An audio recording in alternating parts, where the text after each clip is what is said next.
Hello student, welcome in our next chapter from subject biology, chapter number 8, respiration and circulation. See, very interesting and having a great weightage for this chapter. Actually respiration हा chapter मागे जुन्या सिलेबसमध्ये 11वीला included होता, परंतु आत्ताच्या नवीन constructed सिलेबसमध्ये respiration आणि circulation हे दोन्ही chapter आपल्याला एकत्र शिकायचे आहेत, कारण दोन्हीही ज्या बायोलॉजिकल प्रोसेस आहेत ते एकमेकांशी अतिशय घनिष्ठ संबंध असलेल्या आहेत. तर हा जो चॅप्टर आहे ह्याला जवळजवळ 7 मार्कांचं वेटेज आहे आणि विथ ऑप्शन जर तुम्ही बघायला गेलं तर जवळजवळ 10 मार्कांसाठी हा चॅप्टर आहे, which is important related with your all competitive exams also. Now we are going to deal here with the first point, 8.1 organs of respiratory exchange. Now before going into this point, let us deal with the definition of respiration. आता respiration म्हटलं की आपण काय म्हणतो की श्वसन असं त्याला म्हटलं, आणि श्वसन म्हटलं की आपण काय म्हणतो श्वास आत घेणे आणि बाहेर सोडणे. तर ही झाली त्याची मर्यादित डेफिनेशन. ह्याची जर आपण डिस्क्रिप्टिव्ह डेफिनेशन किंवा एक प्रोसेस म्हणून ती जर आपण डेफिनेशन बघायला गेलं तर what is it? It is a biochemical process of oxidation of organic compounds in an orderly manner for the liberation of chemical energy in the form of ATP. तर रेस्पिरेशन ही काय आहे? बायोकेमिकल प्रोसेस आहे. Bio means living ऑर्गॅनिझम्समध्ये होणारी chemical process. काय होतं या केमिकल प्रोसेसमध्ये? Oxidation of organic compounds in orderly manner, म्हणजे स्टेपवाईज जे काही आहेत ऑर्गॅनिक मॅटर त्यांचं काय होतं? ऑक्सिडेशन होतं. आणि हे ऑर्गॅनिक कंपाऊंड्स म्हणजे कुठले आहेत? तर आपल्यामध्ये जे आपण अन्न घेतो in the form of glucose, त्याचं काय होतं? ऑक्सिडेशन होतं. And orderly manner for liberation of chemical energy in the form of ATP, म्हणजे ज्या स्वरूपामध्ये आपण एनर्जी वापरतो कशासाठी? तर वेगवेगळ्या ॲक्टिव्हिटीज परफॉर्म करण्यासाठी, ती करन्सी मिळवायसाठी काय केलं जातं ह्या ठिकाणी? ह्या केमिकल कंपाऊंडचं काय केलं जातं? स्टेपवाईज ऑक्सिडेशन केलं जातं आणि इथं काय मिळते आपल्याला? ATP फॉर्ममध्ये एनर्जी मिळते. ह्या ठिकाणी इक्वेशन ऑफ रेस्पिरेशन दिलेलं आहे. हे इक्वेशन व्यवस्थित लक्षात ठेवायचं, ज्याच्यामध्ये ग्लुकोजचं ऑक्सिडेशन होऊन ह्या ठिकाणी आपल्याला 38 ATP मॉलिक्यूल, म्हणजे एक ग्लुकोज मॉलिक्यूल जेव्हा ऑक्सिडाईज होतो at that time we get 38 ATP. So 38 ATP molecules are liberated and this energy is used for the performance of various life activities. Now see our 8.1 organs of respiratory exchange. ज्या ऑर्गनमधून respiration होतं त्याचे काही features आहेत. कुठले features आहेत? तर it should have a large surface area, मोठा असावा तो सरफेस.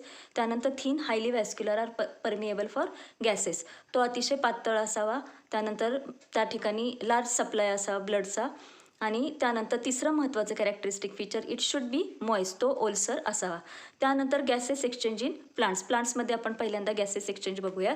तर प्लांट्समध्ये गॅसेस एक्सचेंज खरं तर 2 मार्गांनी आढळतो. It is in the form of किंवा it is through the stomata and second one it is through the lenticel. आता स्टोमाटा काय आहेत? तर बघा, कधी कधी आपण पहाटेच्या वेळी पानांना स्पर्श केला की तिथे ओलावा जाणवतो आपल्याला, किंवा आपण जर बघितलं की पानाचा जर पील ऑफ काढला, पांढरा असा पापुद्रा काढला आणि तो पापुद्रा जर आपण मायक्रोस्कोप खाली बघितला तर त्याच्यावरती आपल्याला काय आढळतात? तर अशा आकारांची छिद्र आढळतात त्या ठिकाणी. तर ही छिद्र म्हणजे काय आहेत? तर स्टोमाटा आहेत. आणि या स्टोमाटामधून काय केलं जातं? तर गॅसेस एक्सचेंज केलं जातं O2 आणि CO2चं. त्यानंतर उडी सरफेस असतो प्लांटचा, तर ह्या उडी सरफेसवरती काय आढळतात तुम्हाला? स्मॉल पोअर्स आढळतात, which are called as the lenticels असं त्याला म्हटलं जातं. आणि in the stem surface through which gases exchange त्याच्यामधून होताना आपल्याला म्हणजे जसं आपल्यामध्ये गॅसेस एक्सचेंज होतं तसंच ते वनस्पतींमध्येही होतं. कोणकोणत्या माध्यमातून? तर स्टोमाटा आणि लेंटिसेल ह्या माध्यमातून ते होताना आपल्याला आढळून येतं. आता आपण बघणार आहे रेस्पिरेशन इन ॲनिमल्स. ॲनिमल्समध्ये श्वसन कोणकोणत्या सरफेसेस मार्फत होतं किंवा ऑर्गन्स मार्फत होतं. तर ह्याच्यासाठी तुम्हाला पुस्तकामध्ये ह्या ठिकाणी काय दिलेलं आहे? तर एक चार्ट दिलेला आहे.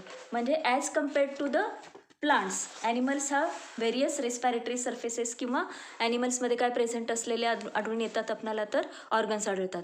आता ह्याच्यामध्ये आपल्याला माहिती आहे की आपण 9 वेगवेगळ्या फायलमचा 11वीमध्ये अभ्यास केलेला आहे. मग ह्या 9 फायलममध्ये जे ॲनिमल्स येतात त्यांच्यामध्ये रेस्पिरेटरी ऑर्गन्स जे दिलेले ते ह्या ठिकाणी तुम्हाला मेन्शन केलेले आहेत. आणि रिलेटेड विथ दॅट ऑर्गन्स म्हणजे तुम्हाला नंतर PDF पण मी काय करेन तर ह्या लेक्चरबरोबर तुम्हाला पाठवला जाईल. सो दिस इज रिलेटेड किंवा नोट्स तुम्हाला ह्या म्हणजे अगोदरच्या आठवड्यामध्ये पाठवलेल्या आहेत, त्या जरी रेफर करून तुम्ही बघितल्या तरी चालतील. आणि 8.2 टेबल हा नक्की रेफर करा, the organs related with the animals for respiration. आता त्याच्यानंतर आपण मेन पॉईंटकडे वळूयात आपल्या चॅप्टरमधल्या. 8.2 ह्युमन रेस्पायरेटरी सिस्टीम. आता ह्युमन रेस्पायरेटरी सिस्टीम जी आहे, ह्या रेस्पायरेटरी सिस्टीममध्ये तुम्हाला काय आढळतं तर विभाजन केलेलं आहे त्याचं as a upper respiratory system and lower respiratory system. आणि त्याच्यामध्ये येणारे जे काही आहेत स्ट्रक्चर्स, ऑर्गन्स, ते ह्या ठिकाणी मेन्शन केलेले आहेत. आता थोडक्यात जर आपल्याला बघायचं झालं तर पुस्तकामध्ये तुम्हाला figure number 8.3 human respiratory system ह्या ठिकाणी मेन्शन केलेली तुम्हाला दिलेली आहे पुस्तकामध्ये. आणि थोडक्यात जर बघायचं झालं आपल्याला तर रेस्पायरेटरी सिस्टीममध्ये काय येतं तर रेस्पायरेटरी सिस्टीम शोज नोज, त्यानंतर ह्या ठिकाणी येतो तो फॅरिंग्स, फॅरिंग्स नंतर येतो तो लॅरिंग्स, लॅरिंग्स नंतर ह्या ठिकाणी आपल्याला ट्यूब लाईक स्ट्रक्चर दिसतं, it is called trachea. Trachea bifurcates into right and left ब्रॉन्कसमध्ये ती काय होते डिवाइड होते. त्यानंतर राईट लेफ्ट ब्रॉन्कस जे आहेत they get divide into primary, secondary and tertiary.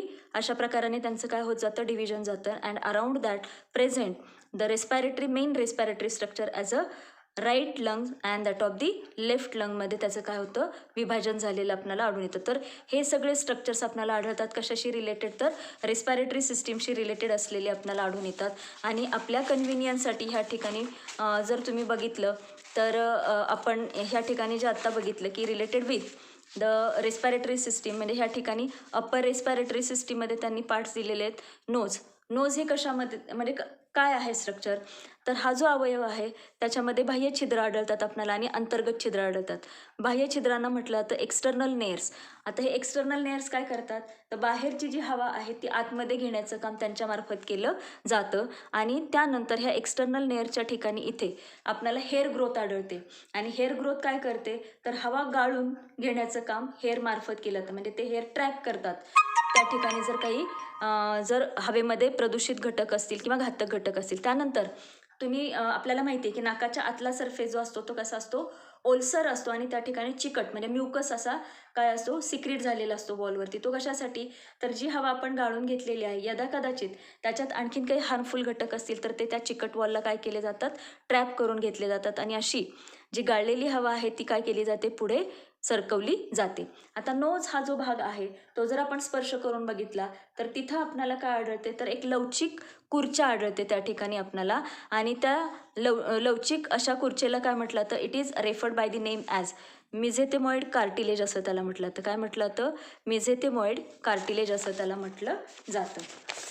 Now see related with this we will have म्हणजे ह्या ठिकाणी तुम्हाला जे मेन्शन केलेलं आहे in that we will deal with the structures as म्हणजे ह्या ठिकाणी तुम्हाला काय आढळतं तर मिझेथेमॉइड बोन प्रेझेंट असलेलं आपल्याला आढळतं. सी हिअर नोट्स तुम्हाला दिलेले आहेत तर इथे मिझेथेमॉइड कार्टिलेज हे स्ट्रक्चर प्रेझेंट असतं ज्याच्यामुळे नाकाचे काय होतात राईट अँड लेफ्ट असे 2 कंपार्टमेंट्स पडलेले आपल्याला आढळून येतात.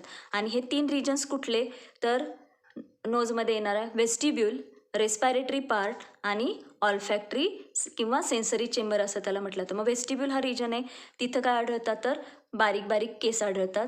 आता रेस्पायरेटरी पार्ट किंवा कंडिशनर पार्ट म्हणजे आतला जो ओलसर असणारा जो पार्ट आहे तो काय करतो तर तिथं म्युकस पण असतो तर त्या ठिकाणी हवा काय केली जाते किंवा हायली रिच. तर हा रेस्पायरेटरी पार्ट हा कसा असतो तर रिचली वॅस्क्युलर पार्ट असतो which give warmth and moisten to the air.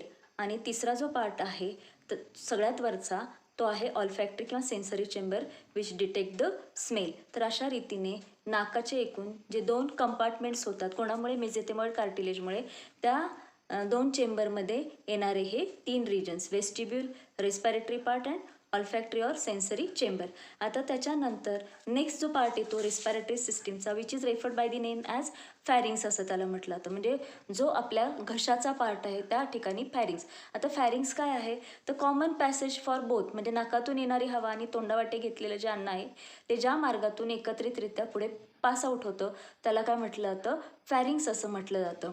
आणि हे जे हा जो मार्ग आहे फॅरिंग्स त्यानंतर हवा वेगळ्या मार्गाने पुढे जाते आणि अन्न वेगळ्या मार्गाने कुठे जातं तर डायजेस्टिव्ह सिस्टीममध्ये त्या ठिकाणी जातं. तर डायजेस्टिव्ह सिस्टीमच्या वरती आपल्याला रेस्पिरेटरी सिस्टीमचे पार्ट्स प्रेझेंट असलेले दिसून येतात. त्यानंतर pharynx it dilates into the next respiratory organ which is called as the larynx. लॅरिंग्सला दुसरं नाव आहे, it is also called as the sound box असं त्याला म्हटलं जातं. म्हणजे जिथून काय निघतो तर आवाज निघतो. आता हे लॅरिंग्सचं वैशिष्ट्य काय आहे तर लॅरिंग्समध्ये काय असतात तर वोकल कॉर्ड्स असतात, म्हणजे दोर असतात त्या ठिकाणी. आणि ते दोर काय होतात मागे पुढे होतात आणि त्याच्यामधून काय निर्माण होतात तर कंपनं निर्माण होतात. आणि कंपनं निर्माण झाल्यानंतर आपण जे मॉड्युलेशन्स करतो म्हणजे आपले ओठ, दात, जीभ ह्यांच्या ज्या काय करतो आपण हालचाली करतो किंवा मोल्ड करतो, त्यानुसार काय होतात आपले स्वर उच्चार हे काय होतात तर बाहेर पडतात. म्हणून ह्याला काय म्हटलं जातं तर साऊंड बॉक्स असं त्याला म्हटलं जातं किंवा लॅरिंग्स असं त्याला म्हटलं जातं. आता त्यानंतर हे जे लॅरिंग्स आहे ह्या लॅरिंग्समध्ये मग पुन्हा वेगवेगळे की म्हणजे नॅझो म्हणजे फॅरिंग्सचे अर्थात रिजन दिलेले आहेत, पण लॅरिंग्स जे आहेत ह्या लॅरिंग्समध्ये नक्की कुठले कुठले रिजन्स येतात तर larynx is well defined into the structures as, म्हणजे जिथं हा काय की लॅरिंग्सचा पार्ट फॅरिंगचा पार्ट ओपन होतो तिथे एक छिद्र असतं which is called as the glottis असं त्याला म्हटलं जातं. आणि ह्या ग्लॉटिसवरती अशा रीतीने काय टाकलेलं असतं तर एक झाकण, इपी म्हणजे वरती असतं म्हणून त्याला इपिग्लॉटिस, आणि ग्लॉटिस आणि इपिग्लॉटिस मिळून लॅरिंग्स हे स्ट्रक्चर बनतं. आता ह्या इपिग्लॉटिसचं महत्त्व काय आहे ते लक्षात घ्या. ग्लॉटिस हे जे छिद्र आहे ज्याच्यातून पुढे काय होणार आहे तर हवा इथून पुढे जाणार आहे. तर ज्या वेळेस काय असते श्वसन प्रक्रिया ही चालू असते आणि अन्न गिळण्याची प्रक्रिया चालू असते त्यावेळेस चुकून अन्नाचा कण श्वासनलिकेमध्ये जाऊ नये गिळताना, म्हणून हे इपिग्लॉटिस अगदी क्षणार्धाच्या कालावधीपर्यंत हे जे ग्लॉटिस आहे त्याच्यावरती ते झाकलं जातं. आणि गिळण्याची प्रोसिजर कंप्लीट झाली किंवा म्हणजे त्या ठिकाणी हे इपिग्लॉटिस काय होतं तर ओपन होतं आणि हवा तिथून काय केली जाते तर पुढे ढकलली आधी. आणि आपण म्हणतो बघा की गिळणे आणि श्वास घेणे ह्या प्रक्रियेमध्ये म्हणजे जर चुकून अन्नाचा कण म्हणजे श्वास घेताना जर श्वासनलिकेमध्ये गेला तर ठसका येतो, तर ते होऊ नये म्हणून हे इपिग्लॉटिस काय करतं तर हे छिद्र अगदी क्षणार्धाच्या कालावधीपर्यंत बंद करण्याचं काम केलं जातं. तर त्यानंतर हा लॅरिंग्स जो ट्यूब लाईक पाईप लाईक स्ट्रक्चरमध्ये ओपन होतो which is referred by the name as काय म्हटलं जातं तर त्याला ट्रकिया किंवा ट्रॅकी अशा रीतीने त्याचा काय केला जातो उच्चार केला जातो, ज्याला विंड पाईप असं म्हटलं जातं. लॉंग ट्यूब असते जवळजवळ 10 ते 12 सेंटीमीटरची. आणि ह्या ट्रकियाचं वैशिष्ट्य काय आहे तर it is made up of C shaped cartilage रिंग्सने ती काय केलेली असते बनलेली असते. त्यामुळे ती ट्रकिया काय होत नाही तर कोलॅप्स होत नाही आणि ती काय होऊ शकते तर इझिली डायलेट किंवा कंप्रेसिव्ह होऊ शकते ज्यावेळेस हवा त्याच्यातून आत बाहेर होत असते तेव्हा. आणि इंटरनली ही जी ट्रकिया आहे it is lined by ciliated pseudo stratified एपिथेलियमने ती काय केलेली असते तर ती मार्क केलेली असते किंवा त्या ठिकाणी ती वॉल प्रेझेंट असलेली आपण आढळून येते. आणि त्याचबरोबर आणखीन काय असतं त्या ठिकाणी म्युकस ग्लँड. तर अशा रीतीने सिलिएटेड एपिथेलियम आणि म्युकस ग्लँड आणखीन हवा शुद्धीकरणाचं काम काय केलं जातं तर ह्या लेयर्स मार्फत केलं जातं. दे रिमूव्ह द अनवॉन्टेड पार्टिकल्स. आता त्यानंतर नेक्स्ट जे स्ट्रक्चर आहे दिस ट्रकिया वेन एंटर्स इनटू आपल्या बॉडीची ह्या ठिकाणी जी काय प्रेझेंट आहे कॅव्हिटी प्रेझेंट आहे it is called as the thoracic cavity. मग ही ट्रकिया ह्या थोरॅसिक कॅव्हिटीमध्ये आल्याबरोबर इट बायफर्गेट्स इनटू 2 ब्रँचेसमध्ये ती काय होते बायफर्गेट होते ॲज अ राईट मेन ब्रॉन्कस आणि ह्या ठिकाणी लेफ्ट मेन ब्रॉन्कस प्रेझेंट असलेलं आपल्याला आढळून येतं. म्हणजे ह्या ठिकाणी जर दाखवायचं झालं तर अशा रीतीने आपण बायफर्गेशन दाखवू शकतो थोरॅसिक कॅव्हिटीमध्ये राईट अँड लेफ्ट. आता हे जे ब्रॉन्काय आहेत this bronchi they are also made up of ते पण कशाने बनलेले आहेत तर सी शेप्ड कार्टिलेजने. कार्टिलेज म्हणजे ज्याला आपण काय म्हणतो कुर्चा असं म्हणतो, तर त्या ट्रकियाप्रमाणेच ब्रॉन्काय पण कार्टिलेजने बनलेले आपल्याला आढळून येतात. आता त्यानंतर दिस ब्रॉन्काय देन बायफर्गेट्स इनटू हे ब्रॉन्काय जे आहे ते कशामध्ये बायफर्गेट होतात प्रायमरी सेकंडरी आणि टर्शरी ब्रांचेस. आणि this tertiary branches again divide and redivide into terminal ब्रांचेसमध्ये डिवाइड होतात. आणि टर्मिनल सर्फेसला त्याच्या काय प्रेझेंट असतात bunch of a grape like structures present असतात globular which are called as the alveoli. आणि त्यानंतर these bronchi they get covered by the highly distensible structure which is nothing but the lungs. Now lungs are as a right lung आणि left lung ह्या ठिकाणी present असलेले आपल्याला आढळून येतात. आणि लंग्स जे आहेत ते highly spongy elastic in nature असतात due to the presence of this ॲल्व्हिओलायमुळे त्यांना काय आलेलं असतं तर इलॅस्टिसिटी आणि स्पॉन्जी नेचर असलेलं आपल्याला आढळून येतं. थोरॅसिक कॅव्हिटीमध्ये लंग्स प्रेझेंट असतात. त्यानंतर हे लंग्स जे आहेत they are protected in two double pleural membrane which are called as the म्हणजे आउटर मेम्ब्रेन जो आहे it is called as the parietal membrane आणि इनर मेम्ब्रेनला विसरल मेम्ब्रेन असं म्हटलं जातं. आणि ह्या दोन मेम्ब्रेनच्या मध्ये जी कॅव्हिटी असते it is called as the plural cavity. आणि ह्या कॅव्हिटीच्या मध्ये काय भरलेलं असतं प्लुरल फ्लुइड, जे काय करतं तर लंग्सला मॉइश्चर प्रोव्हाइड करण्याचं काम आणि लुब्रिकेशन करण्याचं काम त्याच्यामार्फत केलं जातं. आता ह्याच्यामध्ये तुम्ही जर बघितलं तर राईट लंग जो आहे ह्या राईट लंगचे एकूण 1, 2, 3 असे काय येतात तर कप्पे येतात. तर लेफ्ट लंगचे किती येतात 1 आणि 2 असे कप्पे असलेले आपल्याला आढळून येतात. आता ह्या लंग्समध्ये आपण म्हटलेलं आहे की काय आहे तर ॲल्व्हिओलाय प्रेझेंट आहेत. आणि टर्मिनल ब्रँचला साधारण जर तुम्ही बघितलं तर असे ॲल्व्हिओलाय किती प्रेझेंट असतात आपल्याला 10 ते 12 ॲल्व्हिओलाय टर्मिनल एंडला प्रेझेंट असलेले आपल्याला आढळतात. आणि पूर्ण जर काउंट केला आपण ॲल्व्हिओलायचा तर साधारण लंग्समध्ये जर आपण बघायला गेलं तर 700 ते 800 मिलियन एवढ्या नंबरमध्ये आपल्याला काय आढळतात तर ॲल्व्हिओलाय प्रेझेंट असलेले आपल्याला आढळून येतात. तर हे जे ॲल्व्हिओलाय आहेत this alveoli are having great advantage related with our respiration. काय काय आढळतं आपल्याला ॲल्व्हिओलायमध्ये तर काय ॲल्व्हिओलाय अशा प्रकारचे स्ट्रक्चर असतात तर अगदी थिन वॉल्ड स्ट्रक्चर असतात ते bunch of grapes. They are surrounded by a network of capillaries. त्याच्याभोवती काय असतं तर जे रक्तवाहिन्यांचं जाळं असतं as a arteries and veins. Alveoli are very thin highly elastic wall. त्यांची वॉल अतिशय पातळ असते आणि ती कशाने बनलेली असते the single layer of squamous epithelium. NEET CETसाठी हे लक्षात ठेवायचं. ॲल्व्हिओलायची वॉल कशाने बनलेली असते तर स्क्वॅमस एपिथेलियमने बनलेली असते. आणि दे आर किती असतात लंग्समध्ये 700 million alveoli in the lungs present असलेले आपल्याला आढळतात.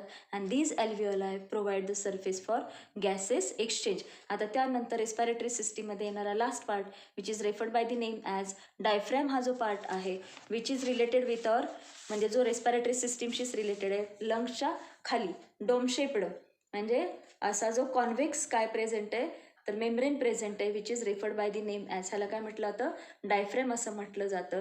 And this diaphragm divides the body cavity म्हणजे अप्पर कॅव्हिटी आहे तिला थोरॅसिक कॅव्हिटी म्हटलं जातं आणि ह्याच्या खालची जी कॅव्हिटी आहे त्याला ॲब्डॉमिनल कॅव्हिटी असं म्हटलं जातं. मग थोरॅसिक कॅव्हिटीमध्ये डायजेस्टिव्ह सिस्टीम रेस्पिरेटरी सिस्टीम इत्यादी सिस्टीम त्या ठिकाणी प्रेझेंट असतात. आणि ॲब्डॉमिनलमध्ये जर बघितलं तर एक्सक्रेटरी सिस्टीम आहे रिप्रोडक्टिव्ह सिस्टीम ह्या रिजनमध्ये प्रेझेंट असले.